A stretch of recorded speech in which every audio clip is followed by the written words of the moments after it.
Down in the deep south, folks spin tales about the grand tapestry, an invisible weave holding our world together. They say the grand tapestry is torn by folk sorrows, and these damaged threads give rise to the evil spirits called haints. But every great while, a mighty storm brews, awakening a powerful force, a weaver, gifted with the power to reach into the past and mend folks' deep wounds. With enchanted hooks in hands, this weaver can banish haints and reweave the tapestry's thread, restoring the land so life can bloom again, fresh and new.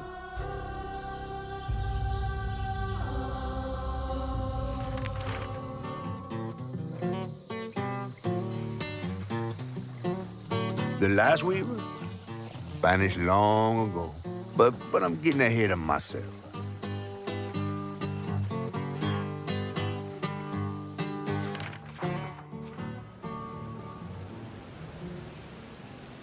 Our tale begins deep in the heart of Chickasaw County, in a speck of a town called Prospero, where the last weaver was last seen.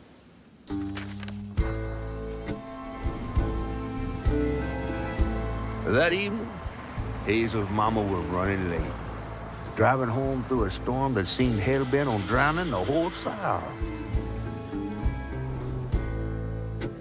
Meanwhile, our Hazel is packing an emergency box, fixing to evacuate quickly. A hurricane brewing on the horizon, and a mighty big one at that.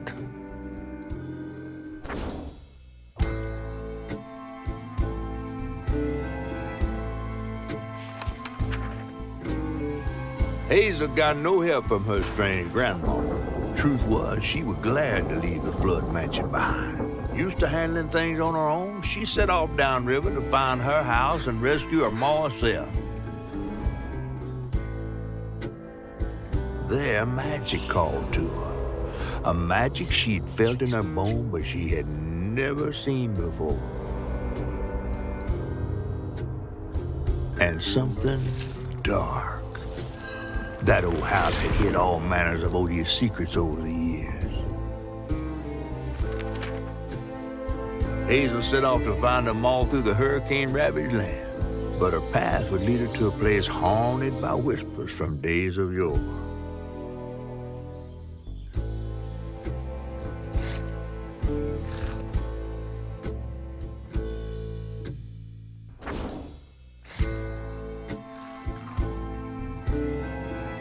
On her journey to find her house downriver, Hazel felt hushed and awed by what she saw. Spirits appeared before her eyes, leaving her stunned.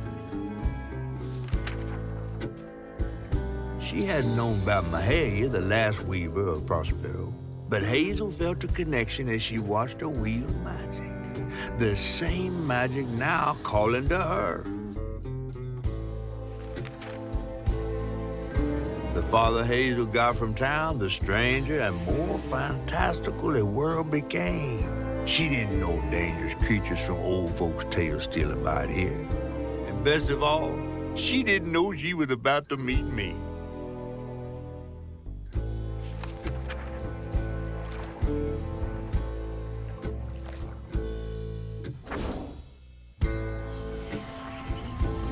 As Hazel ventured downriver, her powers grew stronger. She glimpsed the past, seeing some memories of Ma and others strange and unknown. Hazel was perturbed by what she'd seen of a giant man tree in his heartache. But thanks to my help, she reweaved his knots and sealed his pain in a magic bottle placed in the grand tapestry. Once she set me loose, I offered her my assistance to locate her Ma. But there was more than meets the eyes in these waters. More than just a gentle tree man lurking about. I guided her through the murky waters to the flooded area where her house should have washed up.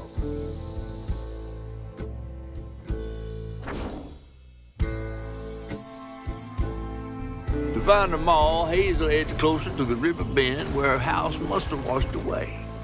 The closer we got, the more I remembered those tales about gators as big as houses.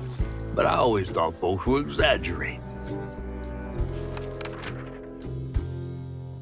Hazel had to cross a flooded land to reach the bend in the river. With it passed, and an old friend rose up like sunken secrets. But the terrorizing legend of Two-Toed Tom still cast a chilling shadow over us. While Two-Toed Tom might have stirred up a mess round these parts, the storm sure done far worse.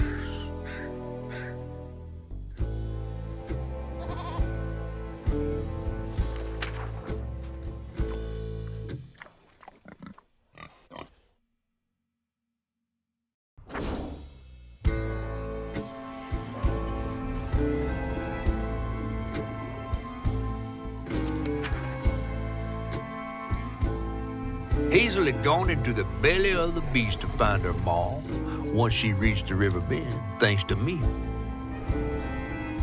But Hazel's house was covered in red yarn, a sure sign of Molly's child-stealing ways. It looked like she'd got to Lacey first. Maybe Lacey had crossed paths with Molly. Tales of old Molly stealing children weren't just tales. Years ago, when he was no bigger than a minnow, hugging Molly even snatched Hazel's daddy tray. But Bunny got him back somehow. Hazel would have to track down old Molly to bring her ma back. Fortunately, I knew a spot owned by Bunny where she might find some leads.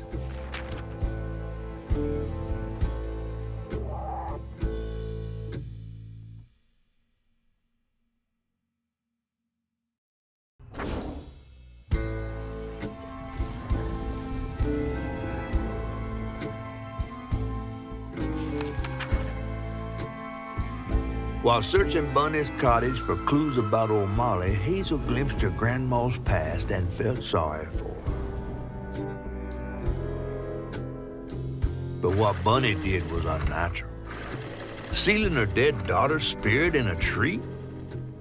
Despite this, Hazel's powers guided Cherie to find solace in the great beyond.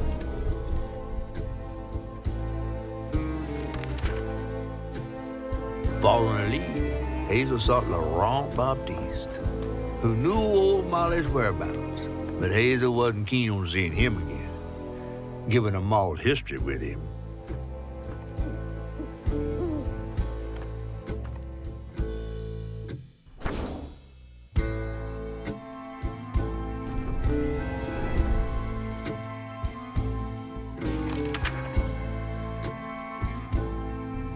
Hazel asked Laurent about Molly's whereabouts, but mentioning Lacey stirred him up, turned him into a giant owl. Hazel was shocked to see someone she knew transform him into a creature. Using her magic, she reweaved Laurent's old wounds, bringing him back to his true self. But the guilt and shame would take its own sweet time to fade away. Once Laurent got himself together, he and Hazel headed for old Molly's lair. But Hazel felt uneasy. Even a giant creature like Laurent seemed unsure he could take her all the way.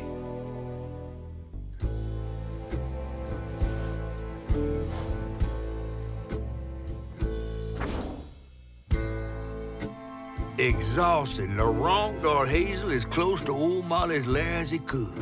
But with her growing power, she soared into a gust of wind. Imagine that. As she got closer to the house on the hill, the hair on her neck stood up.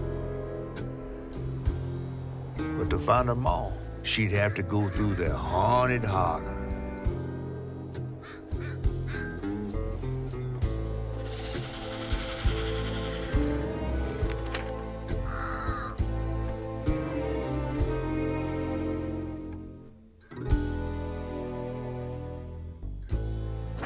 When I was a little old sack fry, folks watched out for me. But besides Lacey, Hazel didn't have nobody like that, not even her grandma. So naturally, I gave her a helping fin. A helping fin, huh? Sure. But this part's better told by me. Free falling through the air like that? Betrayed. Scared. But still, I only had my mama on my mind. And I found her. Just to lose her again. Never really realized how much of Mama's world I didn't know about. discovering she relied on hugging Molly to rescue abused children.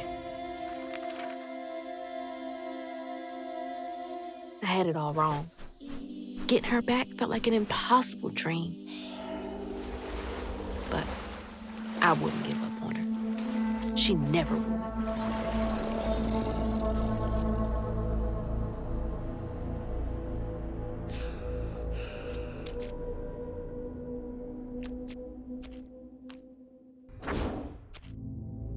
So then I crossed paths with this fella, Rue, who told me to track him and my mama down at Kushma's cabaret. Catfish wasn't thrilled, cautioning that it was too risky. But it was my only lead.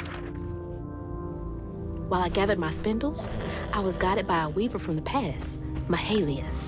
Then I stumbled upon a gentle creature named Honey. He seemed to be in a bind, so I felt the urge to lend a hand. But in these swamps, the air was thick with ancient secrets. I had to push through to find my way out and reach my ma at Kushma's cabaret.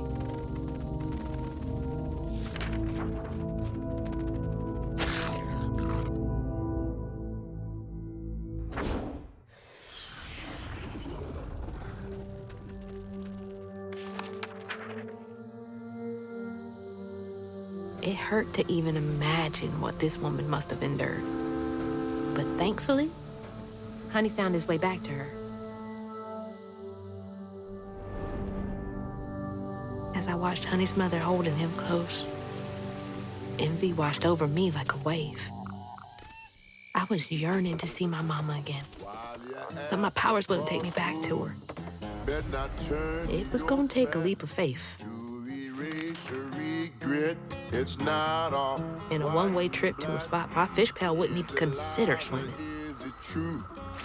No one is telling, bitter or sweet. Now, what's more compelling? Oh, follow the river, and find the town on the tap.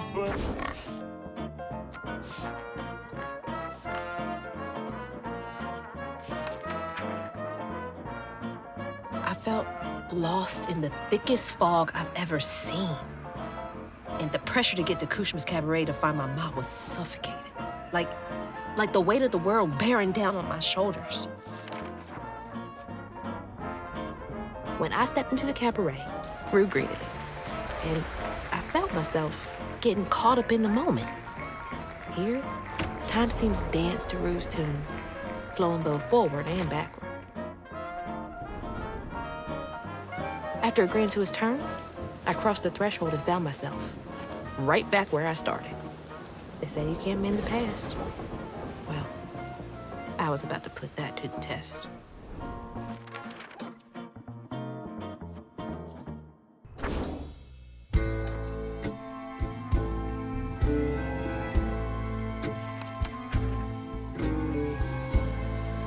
Losing my mother again felt soul-crushing. I felt drained, like I had no will left. And worse, I realized this was exactly how Kushma, the king of nightmares, thrived. But I managed to break free from that illusion. I knew I'd lose myself if I didn't break that never-ending cycle. Bottling Kushma with Mama's help made me realize that together, we could handle whatever came our way. It filled me with more pride than any gold medal I've ever won.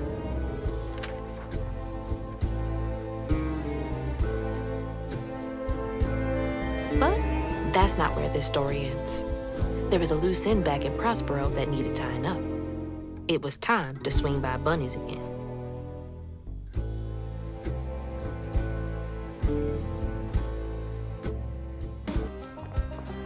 And that's how a new weaver came to be in Prospero.